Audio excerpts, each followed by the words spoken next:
Political science BA programme SOL 5th semester का ये paper है। इसकी इकाई 3 यानी यूनिट 3 का जो प्रश्न है वह प्रश्न बनता है विकास प्रशासन की उत्पत्ति और विकास किस प्रकार हुआ, या विकास प्रशासन के तत्व बताइए। या इससे रिलेटेड ये भी प्रश्न पूछा जा सकता है कि विकास प्रशासन पर फ्रेडरिक्स का दृष्टिकोण क्या है। तो ध्यान रखें, इस यूनिट में एक ही चैप्टर है सिर्फ विकास प्रशासन, और विकास प्रशासन से रिलेटेड 3 तरीके के प्रश्न आपके सामने हैं। विकास प्रशासन की उत्पत्ति और विकास, विकास प्रशासन की अवधारणा, विकास प्रशासन के तत्व, या विकास प्रशासन पर फ्रेडरिक्स के दृष्टिकोण। ध्यान रखें इस चीज़ का। सबसे पहले परिचय में हम लिखेंगे कि विकास प्रशासन हाल ही में उत्पन्न हुआ विषय है, टॉपिक्स है या सब्जेक्ट है। यह अनिवार्य रूप से पश्चिमी देशों से जुड़ा हुआ है। क्यों? क्योंकि द्वितीय विश्व युद्ध के बाद से ही विकास प्रशासन की शुरुआत होती है। देखिए, विकास अवधारणाओं का उपयोग द्वितीय विश्व युद्ध के बाद ही हुआ, जब दुनिया के तमाम देशों को ये लगा कि कहीं ना कहीं विकास अब आवश्यक है, क्योंकि द्वितीय विश्व युद्ध के विध्वंस को सबने झेला था और अब ऐसे में सामाजिक आर्थिक अधिकारों को बढ़ावा देना ज़रूरी था। आर्थिक विकास की तरफ दुनिया को अग्रसर होना था, और ऐसे में विकास के 2 ही मॉडल दुनिया के सभी देशों के पास थे, पूंजीवादी और साम्यवादी। ये सब बातें आप परिचय में लिख सकते हैं। परिचय में आप ये भी लिख सकते हैं कि 1940 के दशक में राष्ट्रपति रूजवेल्ट ने ही संयुक्त राज्य अमेरिका के न्यू डील एक्ट और 1950 के दशक की शुरुआत में ब्रिटेन के बेवरेज रिपोर्ट के ज़रिए विकासात्मक सरकार की बात सामने की गई थी। ये सब आप परिचय में लिखने के बाद अगले टॉपिक पे आएंगे, विकास प्रशासन की उत्पत्ति और विकास। ये हेडिंग आप डालिए इस प्रश्न के उत्तर में दूसरा, और लिखिए द्वितीय विश्व युद्ध से पहले विकास प्रशासन का कोई अस्तित्व नहीं था।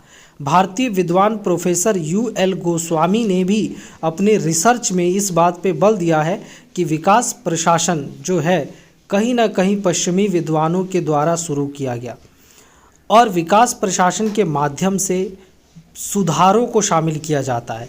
Philip E. मॉर्गन के अनुसार एडमिनिस्ट्रेटिव चेंज इन अमेरिका में विकास प्रशासन पे लेख लिखा गया।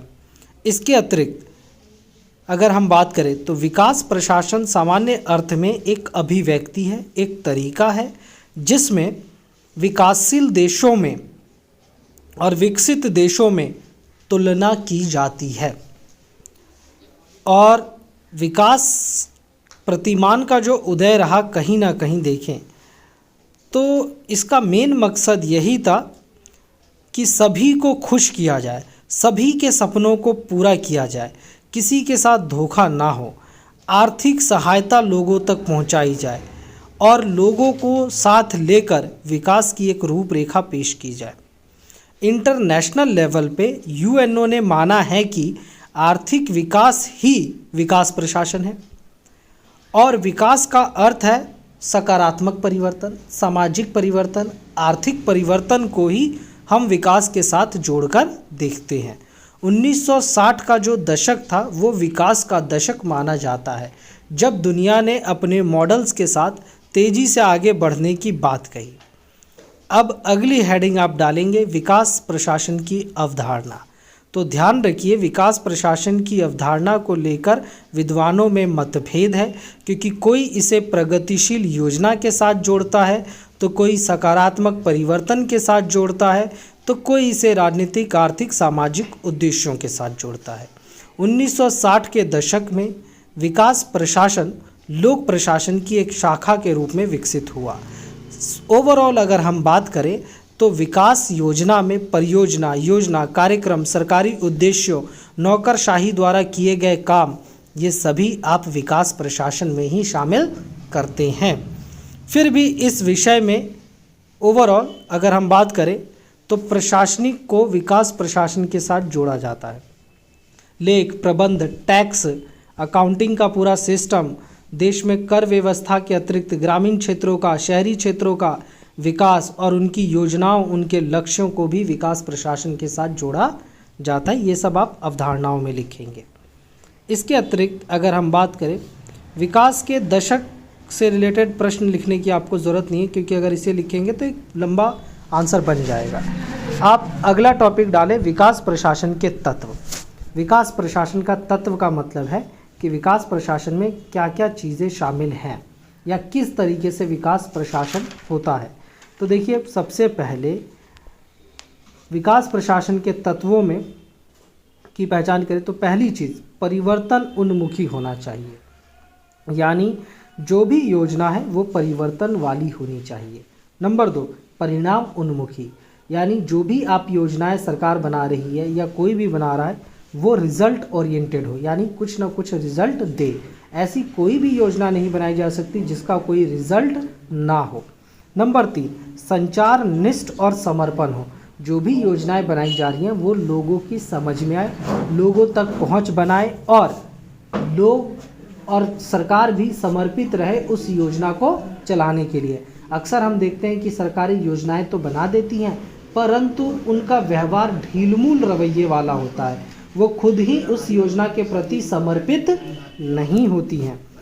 चौथा तत्व है ग्राहक उन्मुखी, आपकी योजना ग्राहक के अनुसार होनी चाहिए, नागरिकों की इच्छाएं और आकांक्षाओं को पूरा करने वाली होनी चाहिए योजना। इसके अलावा आप लक्ष्योन्मुखी प्रशासन, जो भी आप योजना बना रहे हैं आपने उसका एक लक्ष्य तय किया है, तो ये ज़रूर ध्यान रखें कि जिस लक्ष्य के लिए जो योजना चलाई जा रही है उस लक्ष्य को वो योजना ज़रूर पूरी करे। इसके अलावा प्रगतिवाद भी होना चाहिए, प्रगतिवाद यानी मानव प्रगति के साथ जुड़ा होना चाहिए।